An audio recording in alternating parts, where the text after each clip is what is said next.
Speak to the Human is a podcast that explores how we build connections with people in their professional work. It's about the human experience at work and about how to foster that connection and belonging to support people and their organisations to flourish. I'm your host, Sarah Abramson, and I'm looking forward to you joining me in hearing from our brilliant guests.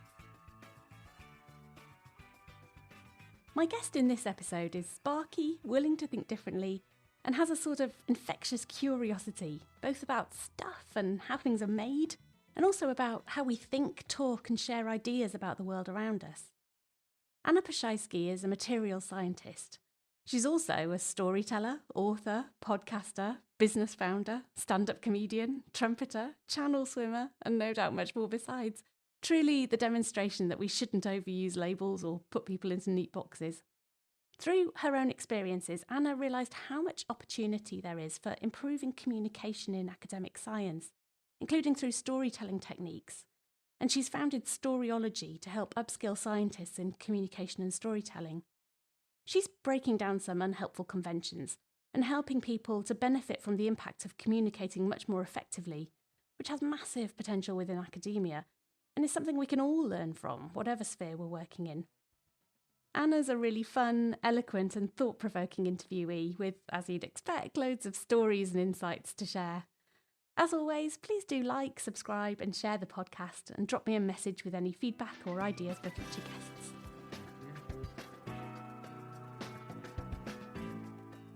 Hi Anna, it's brilliant to have you joining me on the podcast today. Welcome. Thank you so much. I'm really happy to be with you. Looking forward to our conversation. Yeah, me too. I've been really looking forward to this and we've had some good chats in the lead up to it. So thank you for joining us. I mean, it'd be good to jump straight in. You've set up your own venture called Storyology. So can you start by telling us a bit about what that is and how you describe your work? Yeah. So as the name suggests, Storyology brings together stories and storytelling with the world of science, which is my own background. I was a scientist for many years, worked in materials science for a long time, and maybe I'll tell you the longer origin story shortly, but the quicker version of the origin story is that I lived a kind of double life of scientist by day and person doing science communication by night. That involves stand-up comedy and writing and all sorts of things. And through that, I discovered storytelling.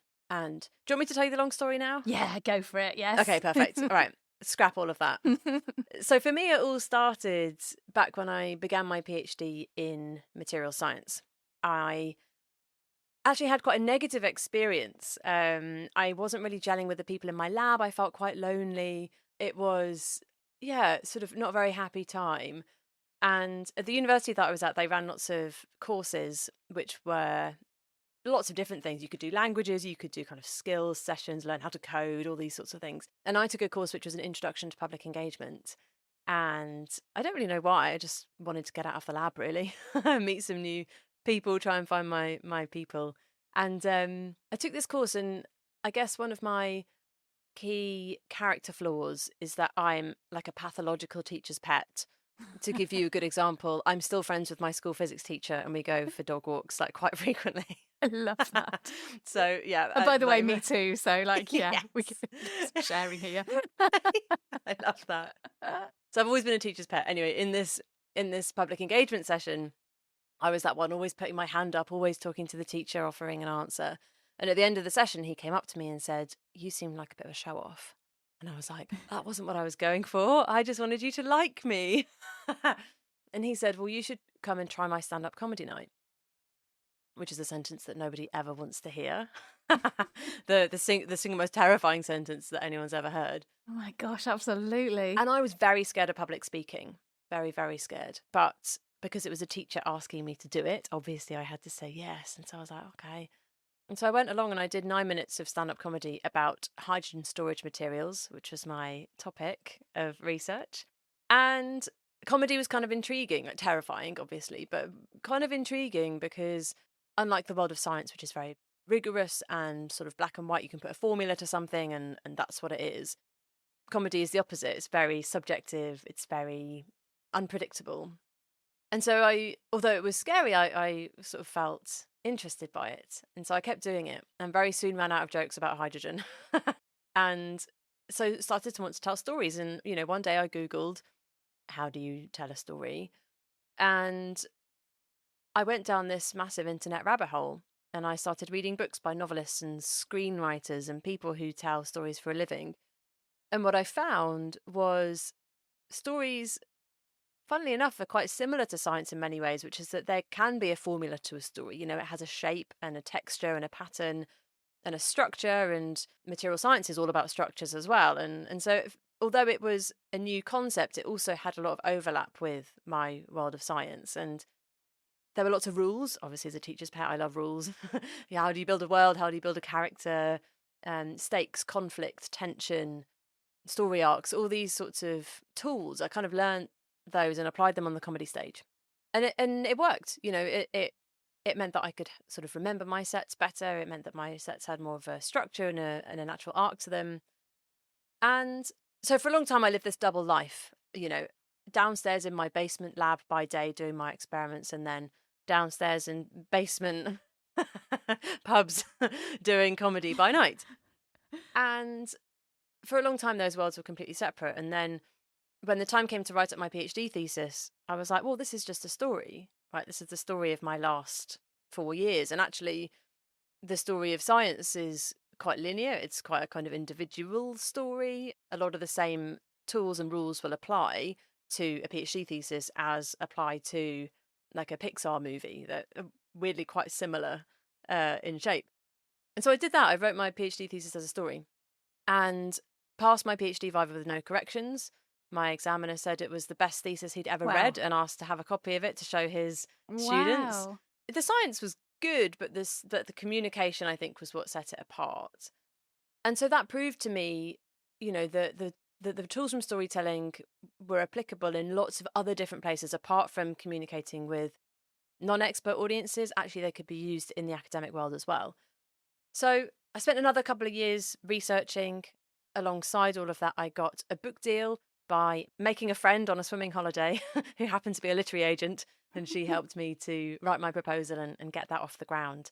And again, I used lots of storytelling techniques in writing that book, which became Handmade. And that takes us up to the pandemic. My postdoc contract ended. I just finished writing the first draft of the book, and I needed a job. And I found this job that was essentially like an in-house writer for a research group. It was a materials research group, and they needed someone to help them communicate in lots of different ways, writing grants, proofreading their papers, making them a new website, that kind of thing. So I did that remote for a year. And in that role, I was working with lots of different scientific researchers more closely. And also, I was now not a researcher myself. I was sort of on the admin team. And having that little step back and talking to the researchers about what they did, I noticed a few things. I noticed that they were incredibly brilliant, smart, clever, detailed people who were the world experts in their tiny, tiny little detailed thing. But when I would talk to them about, what are the implications of this, or what are the, I suppose, like the human factors of the research, what are your hopes and dreams for this technology, they really struggled to go beyond the kind of stock line that they would always say, this has great potential implications for the future of medicine. They could kind of say a general thing, but they weren't able to express what it meant to them or what it would mean to other people. And so I developed a little training course for them, which was called Storytelling for Researchers, where I sort of tried to solve their communication problems as I saw them, as I'd been sort of seeing them work. And so they were my little guinea pigs. And a year into that, I decided to take that full time as a freelancer. So that became what is now Storyology. Storyology, as the name suggests, combines science and storytelling. And what I try to do is to help technological people. It doesn't have to be scientists. It can be engineers. It can be people that work in the world of tech, other forms of researchers as well. And I try to help them see what I saw in that sort of early eureka moment, which is that storytelling is just a form of communication. It's a very powerful form of communication. And there are some quite simple rules that we can learn and apply to help communicate who we are and what we do better. So that's how Storyology came about. And yeah, that's what I do now. It's brilliant. Yeah. And I find it inspiring and exciting, and that you're working in this area. It's an area that I've had personal connection with as well, because I used to be communications manager at Cambridge University in the engineering department, so I feel your pain. Yes. But it's so positive and I suppose reassuring to hear you talking about your PhD and how using some of these unexpected, I think, techniques and approaches had such an impact and such a result, and that you had such incredible positive feedback.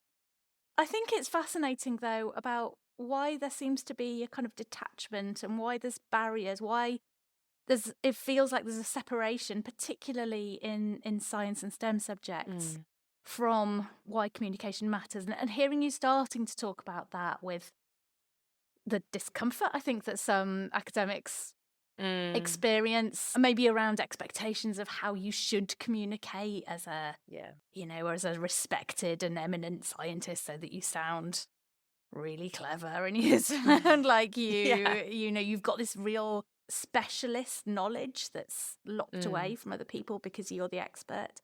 I'm interested in hearing you talk about what you think those barriers are and where they come from and what's behind that, I suppose. I think you hit the nail on the head when you were talking about sort of the culture of STEM research, which is that it can be a little bit exclusionary, it can be a little bit... Experts often have to kind of assert their expertise, and often that is through using long and complicated words, or there can be that culture of sort of unhelpful culture of, through being a scientist, excluding others, which I strongly disagree with. And there is this culture in particularly the academic world of being smart, being clever, being the best. All those things kind of come together. Where I think that stems from is almost like the very essence of how science is set up and how kind of modern science happens. Because if you go back and you look at the scientific method as it has arisen over the last 100 years, but actually you can go back to the ancient Greeks and they're saying very similar things. It's all about reason and rigor and logic, kind of as it should be, because what we do is we look for often physical evidence in the observable world, and we say, okay, well, if this apple is dropping on this man's head, then what does that mean about how the forces are acting on the apple? So that's how it should be. But where I think the scientific method fails is to acknowledge the human factors in science. For some sciences, those human factors might not be so obvious. So let's take, for example, trying to discover or trying to put a formula to gravity and an apple falling on a man's head. You can take measurements, you can make observations, and you can make a mathematical formula that would describe the speed at which any apple would fall toward the centre of the Earth, as you do your maths. And that's okay. And for a lot of early science, that sort of thing worked because it was relatively simple formulae. There weren't that many moving parts to it. There weren't that many variables. We were just trying to work out, what's gravity. Don't tell a quantum physicist this. I was working with quantum physicists yesterday and they were talking about quantum gravity and I was like, I thought we understood gravity. Apparently we don't. But let's take that aside. The problem with modern science, though, is that because it's so complex and because we are now getting down to such fine details and such complicated relationships and interactions that we're trying to, and problems that we're trying to solve, often human factors do come into it. Often in modern science, there's a huge amount of uncertainty, particularly in medical sciences, but actually in a lot of science, our observations are statistical. We're talking about like very high likelihoods of something being correct, or it's a very close approximation to what's really going on. Even in engineering sciences, often it's like a good approximation, a good model. So there's always this element of uncertainty, and uncertainty is a very sort of human thing. And because it's a human thing, I think scientists, it's really hard to communicate uncertainty while also communicating one's expertise and sort of one's brilliant scientific things. So that's one side of it, is the fact that a lot of science is so subtle now, because there are uncertainties, that can be really hard to reconcile with communicating in an honest way. Yes. And that stems from the scientific method. The final thing, I guess the final failure of the scientific method is that it doesn't take into account human factors. So it doesn't take into account who was making that observation, what were they expecting to find? And did they, in fact, find what they expected to find, or didn't they? How likely is it that someone would communicate an unexpected finding if they are trying to, assert themselves as an expert? What were their personal views? In some scientific fields, it doesn't really matter what way you vote. In other scientific fields, it really does. And there are all sorts of biases that we know must exist because science is a human endeavour and humans are messy and complex. And yet we write that mess and that complexity out of the science that we report. And that's why I think storytelling is so powerful, is because it can help bring a little bit more humanity back into science. Absolutely. Yeah, there's loads to pick up on with that I'd like to come back to, and particularly with your book and everything. But just to stay with that culture and some of the reasons I think why it's difficult to find good communication often in academic science, it'd be good to hear your thoughts on how academic culture affects that. And I think particularly funding and the need to be competing for money and budgets and sort of need to protect your own areas. I think sometimes that affects communication, how much you want to share, how confident you want to be in what you're saying, and how much you need to kind of put yourself on a pedestal, or to communicate in a very particular way that will get published or be more recognised for funding. I mean, my reasonably short 2-year insight into working at the top level of academia as a communications manager, so I was a little bit, outside it because I wasn't one of the academics. But still, I mean, I suppose I went into it thinking, oh, this is a nice world where everyone's kind of doing all this nice research, it's great. And actually get into it and it's brutal. It's brutal. People have to fight for the funding to prolong their contract or to work with a team. Even really senior academics, they're dependent on being able to make the case very regularly so they can continue their research. And it means that there's a pretty brutal culture in there. But how does that affect communication in science? Hugely. I mean, the competition for jobs in academia is so fraught, and people speak of something called a publish or perish culture, which is your kind of currency as an academic is often in publications. So you write up your research and you send it off to a journal and they publish it, and that's sort of 1 point. And you get more points for the greater number of papers that you publish or in the more prestigious journals. So that's your sort of currency as you're going through your career. And it's a bit of a false or a bit of an unhelpful metric, because what that measures is how good you are at writing publications, not necessarily how impactful those publications will be. There's all sorts of stories about people like splitting up their experiments. It could be 1 paper, but you can split it up into 5. And so people go for the 5 because it's about quantity over quality in some areas. So that's really damaging because it doesn't measure, the quality of the scientist or the research. Is just about volume. And also what that does is it doesn't provide much space for failure, or much space for play or collaboration or just taking time to do things, because often academics are on, as you mentioned, short-term contracts, and the pace of it is unrelenting sometimes. And so because there's no space for failure, it means that the picture that we get of science is often that it's all about discovery. It's all about positive findings and making a difference and finding things out. All of what gets published, or the vast majority of what gets published, is discoveries of some kind, or some kind of incremental finding. Whereas the vast majority of what science actually is a lot of failure, a lot of checking your results, a lot of checking other people's results, a lot of sort of discussion and collaboration that doesn't necessarily move things forward, but makes connections sort of across, if that makes sense. So what we're measuring is not a very good measure of actually what science is. And I think a lot of that can be attributed to, I guess, the working culture and how it has been set up. Yeah, it's really good to hear that around, or your thoughts around failure and I think fear. And sort of bearing in mind that most listeners to this are from more of a business world, that there's certainly parallels with working in any kind of organisation or anything where there's a fear of how you communicate affecting your position, your ability to bring stakeholders with you, whatever those stakeholders are, the ability to win support, financial or otherwise, for the projects that you're trying to lead on and to justify what you're doing.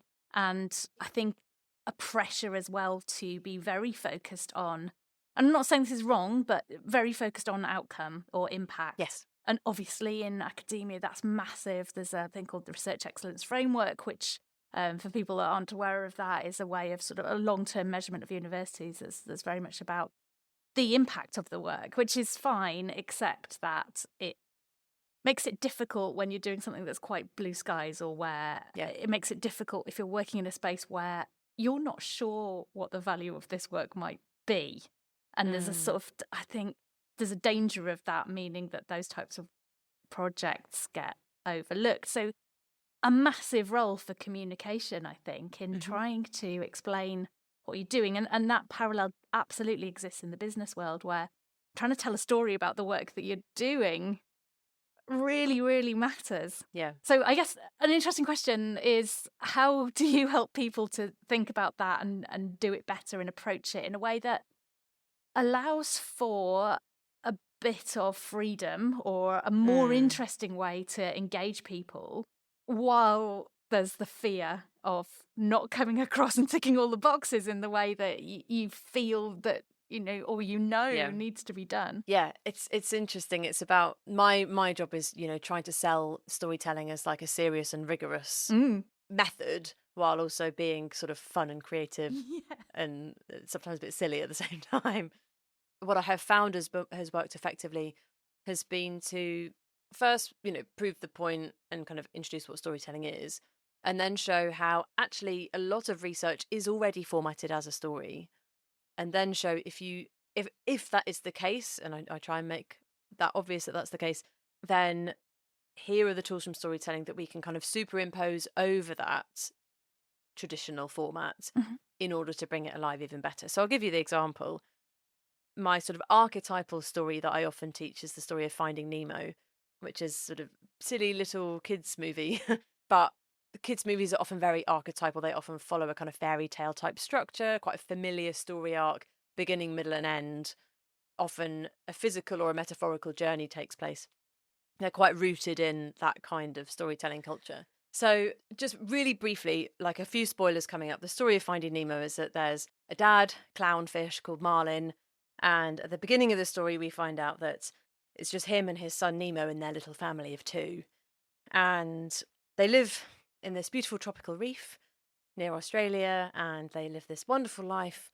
Marlin takes Nemo to school every day, and they have all their friends and neighbours, and it's all good. And then one day, Nemo gets taken away by a scuba diver to go and live in a dentist's office in Sydney. And the story is Marlin has to go and find Nemo.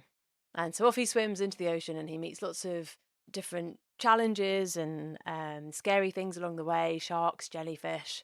But he also meets a little blue friend called Dory, who says that she'll help him to find Nemo.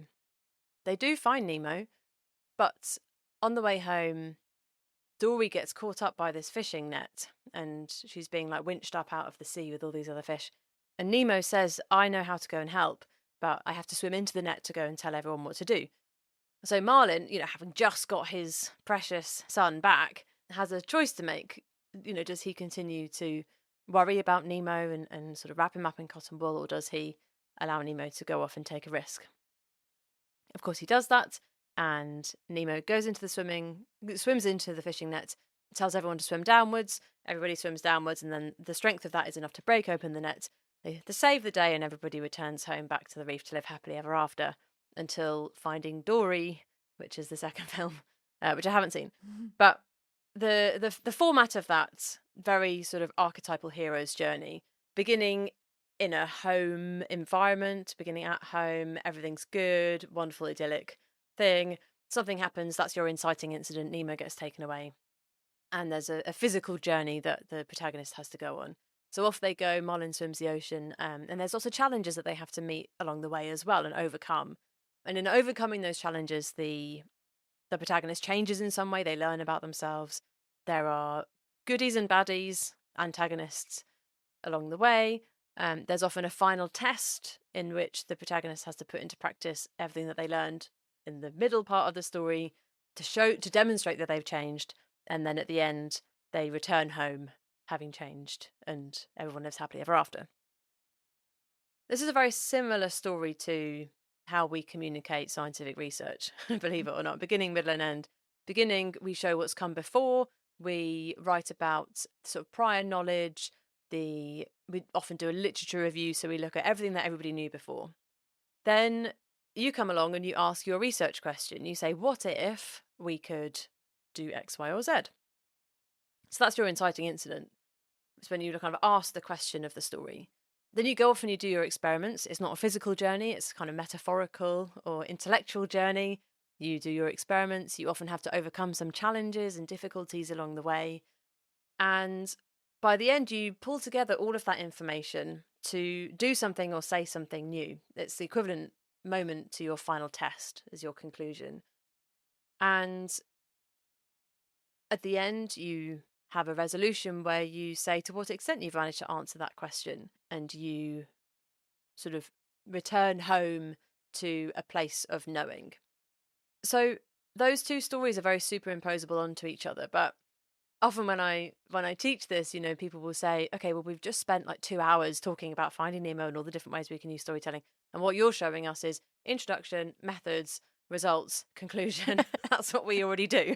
So what have you got to add? And the point is that you can write in that same structure, in that same format, but through being a storyteller, you can tell that story in a slightly different way. You can make sure that you're bringing elements of character into it.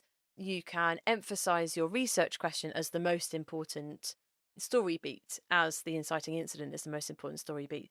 You can make sure that you're providing a logical narrative and explaining why one thing led on to the next thing, and not just providing a kind of series of bullet point facts. And when it comes to the conclusion, you're drawing together all those different pieces of information to say something new, not just restating what's come before. So there's lots of ways that you can become a better storyteller through the usual formats of scientific storytelling by understanding tools from the world of fiction. That's brilliant. And you talk mostly there, I think, about structure, which is great. Do you encourage people to think differently about their words and language, and even try to nudge them towards something that might feel dangerously creative? I love that, dangerously creative. I want that on a t-shirt. Yes, yeah. Just thinking about language for a second. Language is really crucial, and it can be such a barrier when we're talking to audiences, particularly non-expert audiences, about technical ideas, because there's often quite technical language involved. What I say to people is language comes into it when we think about world building. Your job as a storyteller at the beginning of a story is to invite your audience into the world of that story, be it showing your audience who Marlin and Nemo's friends are and where they go to school, and how does the physics of the world work when you're underwater? Things can float and there are bubbles, all that kind of thing. We kind of have to do the same thing when we're talking about science. We have to show, what are the important parameters? Who are the important people working in the field? Is everybody in that field trying to discover the same thing? Is everyone trying to find the cure to cancer or make batteries more efficient? Or are people moving in different directions? What are the power structures like? Is industry an important player here, or is it more of a blue skies thing? So you kind of invite people into that world, and it's important because by the time you get to telling people about your research question, the significance of that is only really relevant if you've told them kind of the backstory, if you've invited them into that world. And language comes into it here because in any story, audiences are perfectly capable of learning new words. And we only have to look to fantasy stories or science fiction stories where there's often a lot of made up language. If you look at Harry Potter is a really good example of this. Even a children's story, I don't know how many made up words there are in that, but like well over 100, possibly 200 different words that are completely specific to that world. And children as young as 7 are able to read these stories and understand the world and learn those new meanings. And the same is true with science as well. As long as you are inviting people into your world, defining your terms, showing them through the plot, if you like, what those terms mean, absolutely fine to use technical language as long as you're bringing them into your world and not using it as an alienating tool. I'm interested to what extent rules kind of exist or are perceived anyway about what you should avoid and what is okay to do. Yeah. For example, writing in the first person. And where you've seen people take risks or bend those rules, and where you've seen that work or perhaps backfire. Yeah, good one. I think rules are very important, and that comes back to the kind of the conventions of the form, if you like. So the rules are important. What I tell people is that in my storytelling workshops, we often focus on that Finding Nemo thing. It's quite a kind of formal structure. But then the point is that once you understand how that works, you can then break a lot of those rules and pull them around quite a lot, depending on the application, depending on the communication that you're doing. So, for example, sometimes you won't need to do any world building at all because you're talking to other experts and they already know all the backgrounds. But other times you might need to do 90% of your presentation might be introduction or world building because people are completely unfamiliar with what you're working on. And if that's the case, then the beginning part of your story is the first 90%, and then the middle and the end is just really fast at the end. But there's no point in giving them your results if they don't understand the context and the world. So a lot of these tools can be massively tweaked and pulled around, expanded, contracted, depending on the situation. In terms of language and being a bit more creative about it, it depends on the situation. Often journals are increasingly happy for writers to write in the first person and in the active voice as well. So we performed this experiment rather than the more traditional passive voice of the experiment was performed. Basically because it's a bit easier to read. I think particularly for people who don't read English as a first language, it's a bit more clear if you just say who's done it rather than sort of writing in a sort of backwards way. So that's becoming more and more popular now. In presentations, it's far more accepted to say I and we and to speak in the first person than in any other form. In a PhD thesis, there's a lot of creative freedom because it's a formal document, of course, but there's less convention, I think, than in like writing papers or grants, for example. Whether people are willing to take those risks is another matter. Yeah. Well, I was going to ask you that. Where have you had success with sort of building confidence in people or seen them take a step that they might not have considered before and do something that felt a bit uncomfortable to them, but that, how do you build that confidence in people? My favourite way, when I see that the strongest, is when I'm teaching presentation skills. Because in the same way that we are often taught to kind of write ourselves out of our work, I think people often feel a little bit intimidated by standing up and owning their work sometimes, especially if it's a collaborative piece of work or something. There's often a kind of, people are a bit embarrassed or a bit humble about kind of saying, oh, hello, I'm Anna and this is what I've done. But when we stand up and give a presentation, we are physically there. Our character in that story is there in the room. And as the narrator of that story as well, there's a lot of options, a lot of opportunity for creative storytelling in a presentation environment. And so where I see people go on their own personal arc of change is often in presentations. And a little goes a very long way. I often will encourage people to just speak about how exciting or intriguing or frustrating it was when they did these experiments or, when they tried to find those solutions. There's a brilliant quote by Maya Angelou who said that people will forget what you said, people will forget what you did, but people will never forget how you made them feel. And it's that point about connecting with empathy that storytelling allows you to do by putting yourself into that story. Regardless of what the content is about, people are interested in you, what you thought and what you did and how you felt. Yeah. And so allowing audiences insight into your particular experience, that's the most fundamental sort of human way that we have of connecting. And people don't stop being human when they walk into a scientific environment. So encouraging people just to put a little bit more humanity into it, a little bit more, this is what I think, this is how I felt, this is how strange or funny or weird this was. That's the eureka moment often for people. Yeah. And when we're audience members, it's those are the bits that we remember. Yeah. It's a good time to talk to you about your book, Handmade, because I think you're putting this into practice so brilliantly yourself. And Thank you. I've been listening to the audiobook, which is a pleasure because you're reading it out. And It's me. it's you, and Getting it's lovely to progressively listen to. hoarse. But it's absolutely brilliant. I'm really, really enjoying it in a way that Thank you. has surprised me, because I wouldn't have necessarily thought that a book essentially about material science would engage me as much as it is. And I think that's because you're bringing yourself into it and you're using storytelling in a whole different range of ways that is really clever and just brings the whole thing to life. I think the whole framework, it's called Handmade, and it really is about you getting your hands on and kind of this tactile relationship that we have with materials in our lives that we don't think about. I mean, I don't think about, I'm sure you do, but I don't kind of exist with all these things that I just sort of take for granted, don't even notice, get irritated with because they're not working, don't really think about what components or materials are used in the stuff that I've got on me or with me or getting me from one place to another.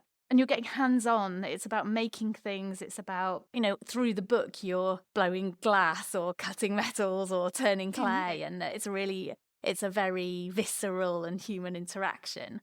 But you were also using stories beautifully. So it's broken down by materials. So you've got chapters on each material, but you're using stories in those materials. So, for example, there's a fantastic chapter on plastic where you're sharing the story of your grandfather, George, who had to leave Poland in the war and was lost as a small boy from his family. And it's incredibly personal, moving, this journey, this historical journey of someone that's a close relative. But then you've turned that story into a way to tell us about plastic and how plastic was, a really important part of his life. And he founded a plastics company when he eventually ended up in Britain. And, in other ways through the book, you've got smaller stories as well. There's a lovely one about you. I think that you're bringing in the personal experiences, like with brass. So you're a trumpet player and you're like the most incredible, talented person. It's quite annoying. Thank you. So you're clearly a good trumpeter as well. And you talk about standing up at age 12 to play the last post and how utterly terrifying that was in a school assembly. I'm like, with you, shaking. It's awful. But you kind of have this almost spiritual relationship with brass and then again with clay. And it's great how you bring this stuff to life. And thank you. I think sort of making that connection.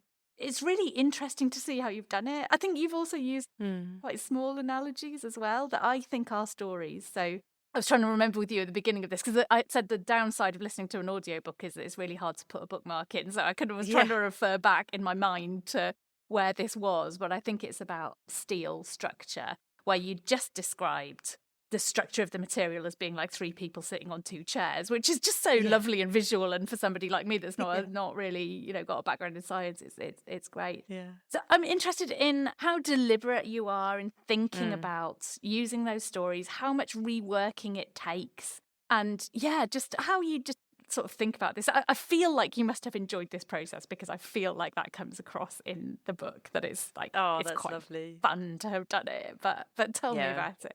Yeah, gosh, I loved writing that book. In terms of the stories of it, what was really important to me was that all of the chapters are a non-science story. So you mentioned the Grandad George chapter about plastics. There's also chapters about channel swimming and trumpets and a camper van trip around Scotland. Oh, cool. I haven't got to that yet. That's wool. Yeah, you'll come to that. It was really important to me that each chapter was a non-science story, because I wanted story to be the kind of backbone to it. And then the other thing that was important to me was that none of the science that is in there is in a superfluous way. So all of the science is in there as part of the plot. Mm-hmm. So, there's only explanations of atoms because it's important, because we're doing blacksmithing and we can see it glowing. And why is it glowing? Well, that is a scientific thing, but more importantly, it helps Agnes to like thwack the thing and make it change shape. So it was really important to me that there was never a kind of, here's a fun fact, kids, about science, because I always wanted it to be part of the plot. So you mentioned that stories are all over in lots of different length scales. The overall book has its own arc of, I'm a idiot scientist who doesn't know anything at all about how to like shape anything at all with my hands. I just know things on paper. Come with me as we go and discover this world together. And then, of course, by the end, I've had those experiences, and so that change has taken place. There's that story, but then also each chapter has its own little arc as well. And I wrote the book completely not in the order that those stories appear. I wrote each chapter almost as like a standalone thing. And then at the end of the process, stood back and looked at that full picture, and I thought, what's the story here? Like, what is going to be this overall story? And it was that idea of change, it was learning, it was a trajectory from the world of sort of more quote unquote scientific materials like that I was familiar with from the world of material science, which was like steel and brass and glass and ceramics and plastics. And then, so those are the first half. And then the second half is this kind of like wild adventure into quote unquote crafty materials like wool and paper and stone and things that are just never even mentioned in material science degrees, or at least in my sort of formal materials education. So there was that trajectory. And yeah, it was a joy to kind of work out retrospectively, like, what have I learned? Like, what is different now? And what's the tension in each chapter, and how will it best, have the shape that I want it to? Yeah, it's really nice how much of yourself you've brought in, and I appreciate how honest you've been about some things in there already, but from the beginning you're sort of opening it up with feeling nervous about your first stand-up comedy gig and things like that. I suppose, going back to that Finding Nemo structure and the story arc and that sort of classic quest of the hero or the protagonist, that you are that protagonist in this story and we follow you and you share different experiences. But what's also interesting is that you're using characters. So, so there is your grandfather George, but there's, or at least as far as I've got so far, there's different characters who help you understand the materials. So there's the glassblower, there's the trumpet maker. How do you think other people could use characters in whatever communication they're doing, where it might feel a bit odd, like we haven't really thought about using characters? What do characters mean very broadly? And how could we start thinking about using characters? I guess in an archetypal sense, and when I say archetypes, I mean these kind of like traditional structures that we often see. There are some archetypal characters that you'll often see cropping up in very much a sort of fairy tale story. So you'll have like an antagonist who can be the kind of baddie often, or the friendly goodie, but who is a challenge to the protagonist, a bit like Dory. She's an antagonist, but a friendly one. You can have trickster archetypes who are the kind of, I'm mixing up my Disney films now, but Zazu in The Lion King, the little bird who sort of floats around and comments on things, he's like a trickster archetype who's sort of there as comic relief and a bit of a guide. You've got sort of mentors and all these sort of figures that crop up in lots of stories. So that can be one way, is to sort of identify in the story that you're telling, are there any archetypes? And can I learn from how other people have treated the trickster or whatever? And would that work in my story? That's one way of doing it. But to be honest, often real life stories are not that archetypal, and it can sometimes feel a little bit too shoehorned to try and make, somebody into a stereotype or an archetype. And so then the question becomes, well, what's their function in the story? How do they help or hinder the protagonist? Do they facilitate the change? Does the protagonist learn anything from them? Sometimes characters are just mirrors that are held up to the protagonist, and the protagonist sees a different way of being or a different way of thinking. So it's about, understanding what's the function of that person to this project. For example, are they a mentor figure? Are they a friendly antagonist like a PhD supervisor might be? Are they sort of helping, but in a challenging way? And do characters have to be people? Could they be, could your antagonist be, I don't know, something in the research that's throwing you off, or you've got your trickster that could be like a sort of something that's come in sideways that's thrown you off halfway through what you thought was turning into your theory. Yeah, really good point. No, you can have kind of non-human characters, and often it's termed sometimes like an antagonistic force. So it can be a character, or it could be bad luck or natural forces. It could be things that happen inside or outside of your control. There can be lots of challenges that crop up along the way that are non-human in nature. Yeah.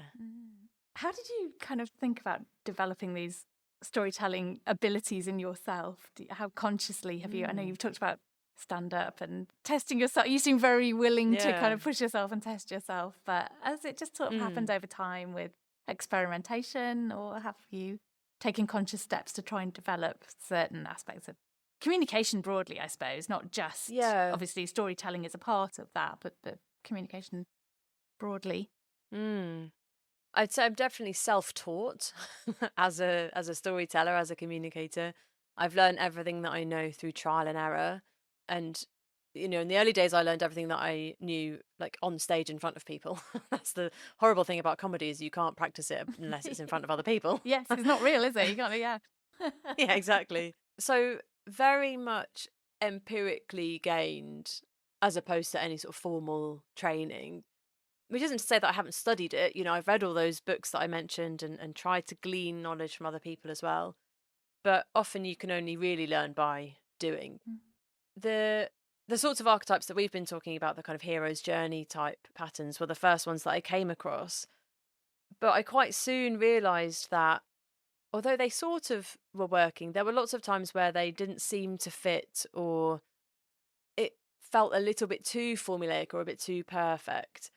And so then I started looking at other forms of story, because the hero's journey is just one of thousands and thousands of different methods and patterns in storytelling. And often they're quite cultural. So every different culture around the world will have their archetypal stories. The hero's journey is quite a Western type of archetype. It was, well, I suppose originated in the ancient Greek world, but then sort of popularized as the hero's journey by Hollywood screenwriters and story theorists in the 20th century. But if you look at stories from the Far East, for example, the patterns are very, very different, and the narratives and how the characters interact are very different. To take those two examples to illustrate it for you, the hero's journey is very individualistic. There's a singular hero and they go off on their physical or metaphorical journey. And there's a very strong resolution at the end. Whereas in a story that is typical of one that might come from Japan or China or Korea, it's less individualistic and it's more of a collectivist story. So there isn't one single protagonist, but there might be 3 or 4. And the story isn't about a quest to find a treasure. It's about bringing something that is out of balance back into balance through collective action. In those forms, quite often there isn't a happily ever after, or at least there isn't a concrete resolution. Sometimes stories from the Far East will leave things unresolved, or will prefer to let the reader work out what they think about it, or the message that they're taking. There is no, and the moral of the story is blah.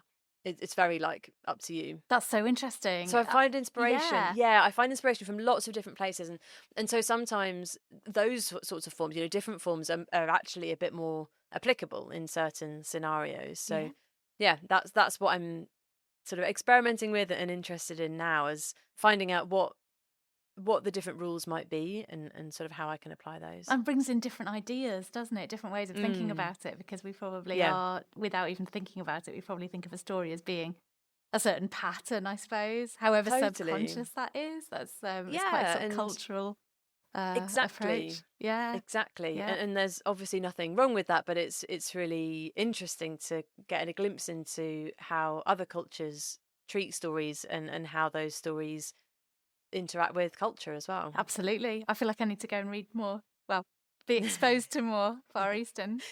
I think Totally, I'm trying to yeah. remember, but I feel like the film Everything Everywhere All at Once was Yep. sort of more drawing on that kind of influence of how a story is told. I loved that film, absolutely. I think it was Totally. probably pitched at my kind of demographic, but I thought it was Nice. absolutely brilliant. I watched it while I had COVID, and I was like, am I feverish, or is this just a With the fever sausage dream? fingers in my head, or Exactly. I need to rewatch it while not quite ill, I think. I just want to sort of pick up with that about different influences, though, Mm. and also making connections, because I think one of the things that you've done in the book that's really powerful is that you make connections between different ideas. You are taking what on the surface might sound like quite a specific topic, as in a material for a chapter, but then you're making so many interesting connections. So you're drawing on personal stories, but you're drawing on examples that maybe not immediately obvious, but there's a connection because of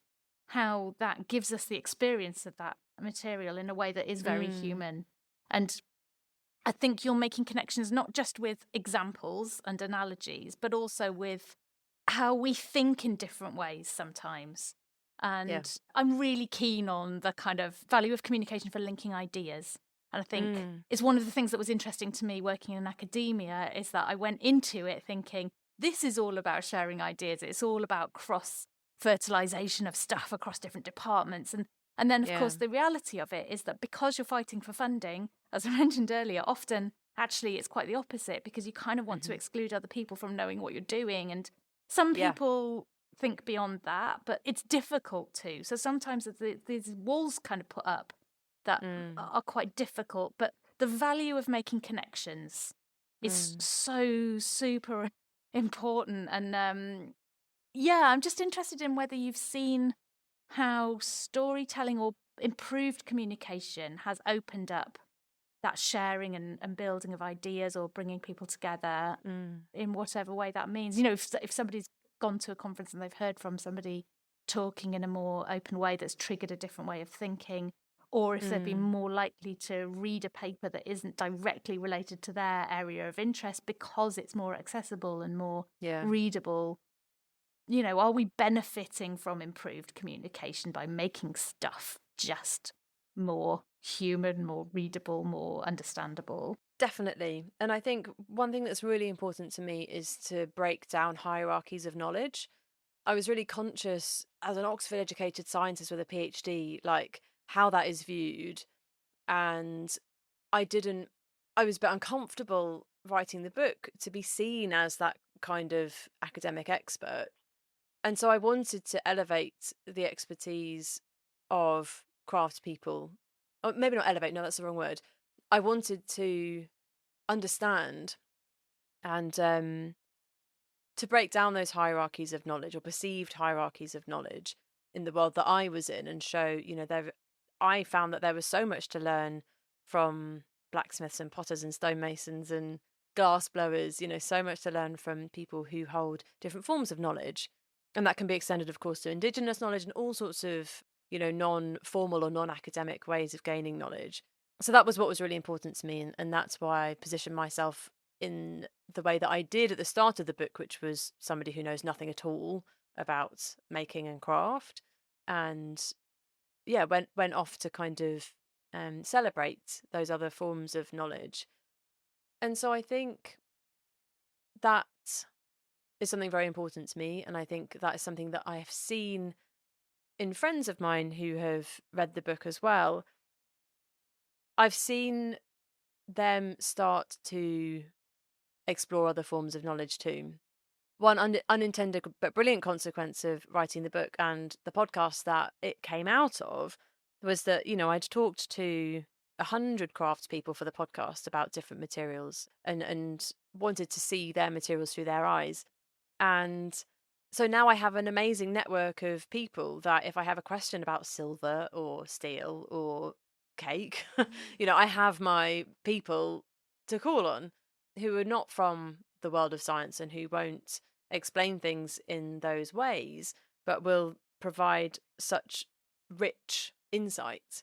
And so that one of the brilliant impacts, I think, is sort of how stories help to just to illustrate, I suppose, and to celebrate those different forms of knowledge and different places that it can come from. Yeah, we've talked about this previously, but the education system doesn't necessarily set us up very well for doing it, because we have these kind of labelled subjects as if they exist as an entity. You know, you've got English and history, and then you've got chemistry, and they're all completely separate, and they've got a different teacher in a different classroom and a thing on their own with a curriculum, and then that's that subject. And I think it's fascinating. I love generally making connections between different things where it might not be obvious. And I feel like there's something interesting for us to draw on and learn that's applicable, obviously, in all the stuff that you're working in academia. But I think, you know, for us all to think about in how we explore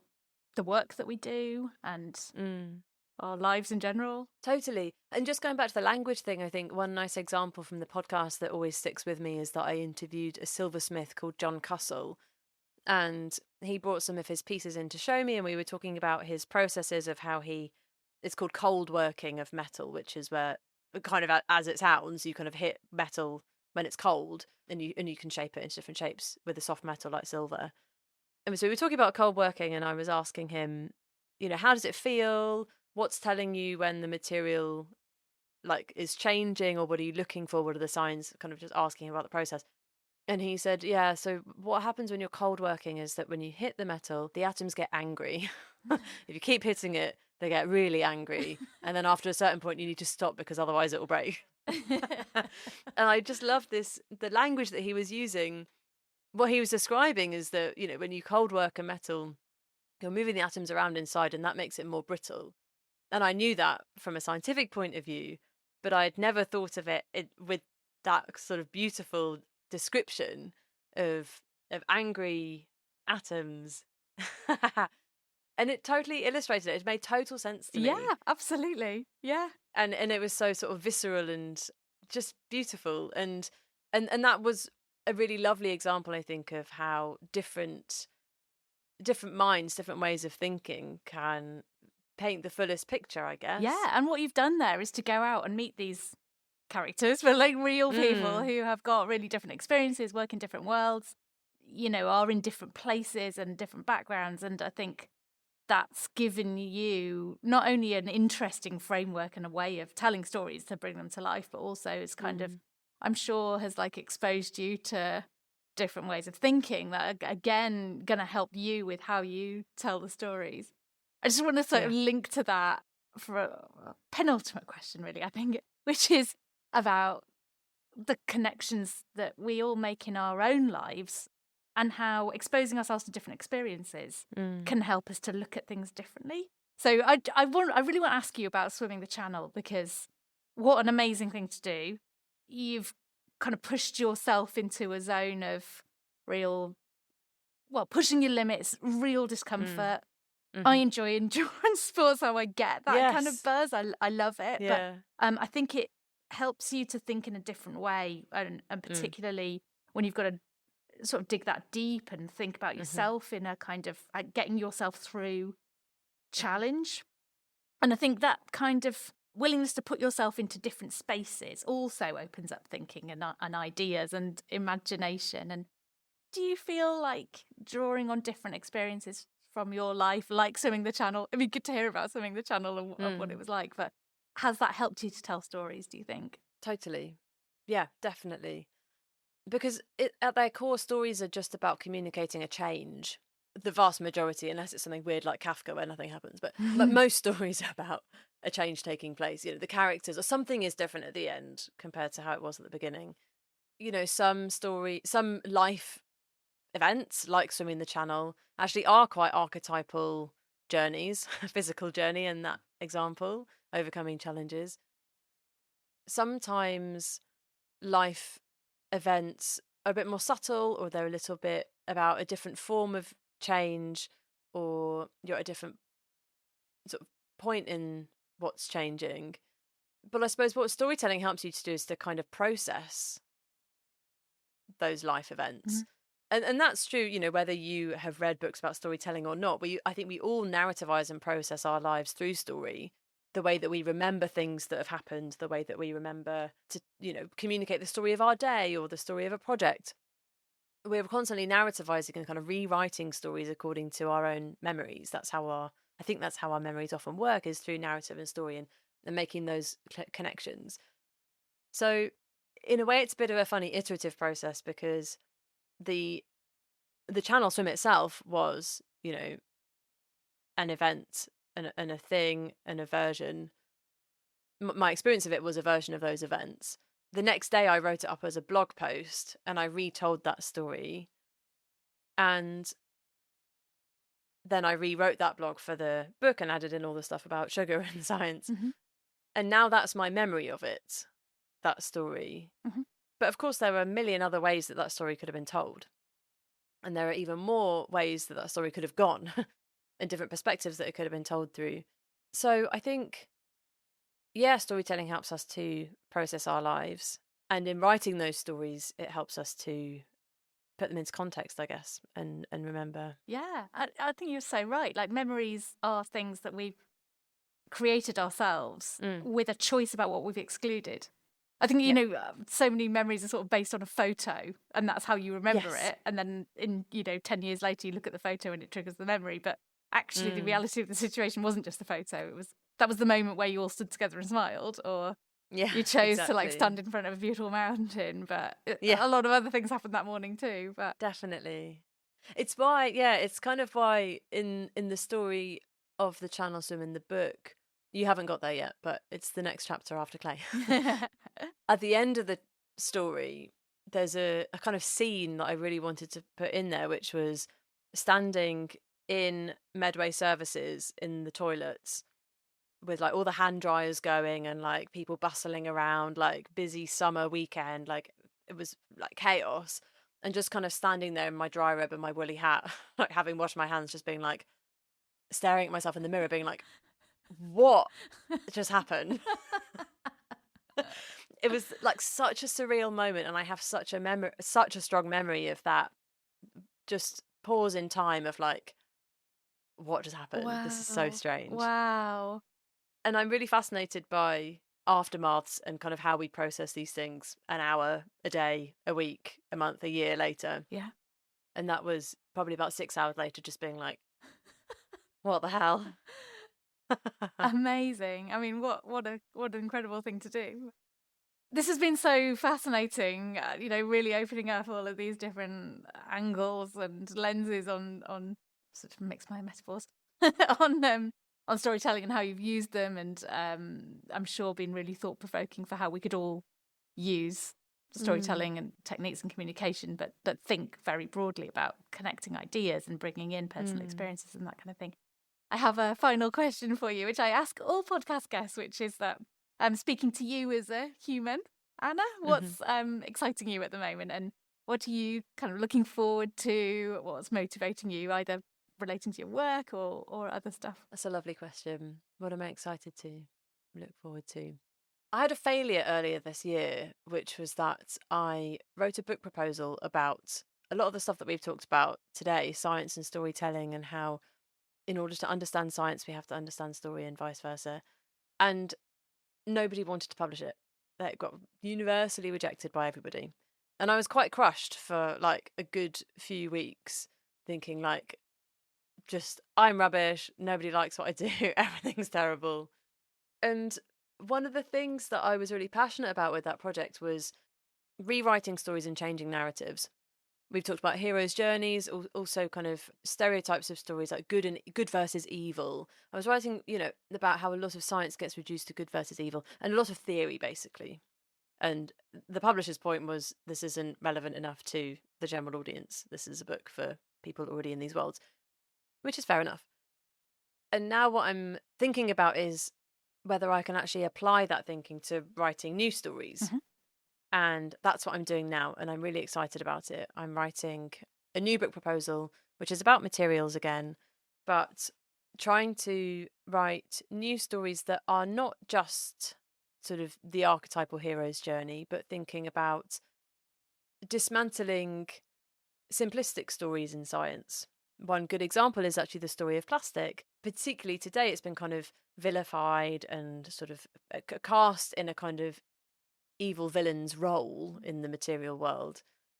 But of course, it's not, in reality, it's not that simple. So I'm looking forward to using that thinking and storytelling and how we can harness the power of narrative to rewrite that story, to rewrite the story of plastic.